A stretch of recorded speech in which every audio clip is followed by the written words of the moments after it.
नको ग आई, मला मारू नको. आई आई, अगं मी बोलते, तुझी परीच म्हणतेस ना तू मला, पण तुला आई तरी कसं संबोधू ग? कोणी कुणाला उगाच भेटत नाही तर ते जन्मोजन्मीचे ऋणबंध असतात. आपले सुद्धा असे ऋणबंध आहेत का ग आई, की ज्याने आपण भेटलोही आणि दुरावलोही?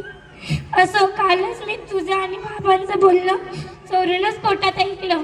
विशेषतः आजी आजोबांची इच्छा नाही ना ग माझा जन्म व्हावा म्हणून. सांग ना आई, सांग ना. बाबा बाबा, ओ बाबा, तुम्हाला आवडते ना ओ लेक माझी लाडकी पाहायला? बापाची पोर लाडकीच असते ना.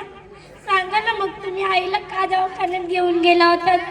किती मोठमोठ्या मशीन्स होत्या तिथे आणि त्यात मी किती छान दिसत होते ना. सांगा ना ओ बाबा, बोला ना. आजी आजी, तू का दिलंस ग ते औषध आईला? किती कडू होतं ग ते, मला त्रास होत होता, मला गुदमरून येत होतं ग. असं देत जाऊ नकोस. आजी, तू पण एक मुलगी म्हणूनच जन्माला आलीस ना, मग माझे स्वागत तू नाही तर अजून कोण करणार? सांग ना आजी, सांग ना. आई आई, तू का घेतलं ग ते औषध? किती कडू होतं ग ते, मला त्रास होत होता, मला गुदमरून येत होतं ग.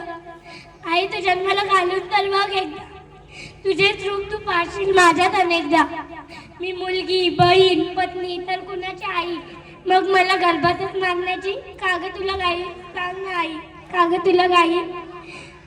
मला समजते तुझी कोंडी, तुझी घुसमट, पण मी मुळीच त्रास दिला नाही ना ग. खर्चाचं म्हणशील तर मी अजिबात त्रास देणार नाही. मला नवीन कपडे नको, मी ताईचे जुने कपडे घालीन. शाळेत जाईन, ताईचे जुने दप्तर वापरीन, ताईची जुनी खेळणी केलेन. मी शिकून खूप मोठी होईन आणि माझ्या हुंड्याची तयारी करेन. बाबांना जरा सुद्धा त्रास होऊ देणार नाही.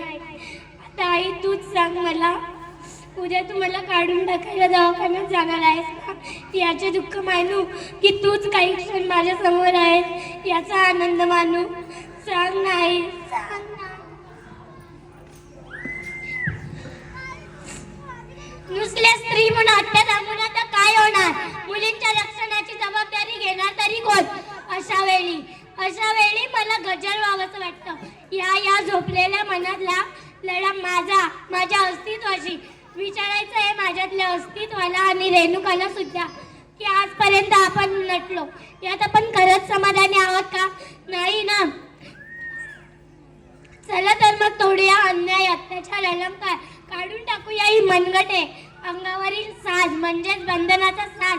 तर आता रडायचं नाही तर लढायचं. ऐक मुली तुला सांगते, ऐक मुली तुला सांगते, पिंजऱ्यातच आता फडफडू नकोस, पेटून उठ तू रडू नकोस, पेटून उठ तू रडू नकोस. या जन्मातल्या दुर्योधनांच्या अवलादीची कमी नाही, या जन्मातल्या दुर्योधनांच्या अवलादीची कमी नाही. वाचवायला येईल कृष्ण कुणी याची सुद्धा आम्ही नाही, वाचवायला येईल कृष्ण कुणी याची सुद्धा आम्ही नाही. बांगड्या घातल्या माणुसकीने, अरे बांगड्या घातल्या माणुसकीने, मदतीसाठी तू ओरडू नकोस. ऐक मुली तुला सांगते, ऐक मुली तुला सांगते, पिंजऱ्यातच आता फडफडू नकोस, पेटून उठ तू रडू नकोस, पेटून उठ तू रडू नकोस. धन्यवाद. हॅलो.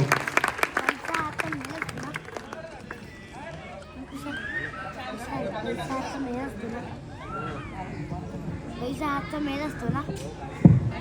हॅलो. आता जो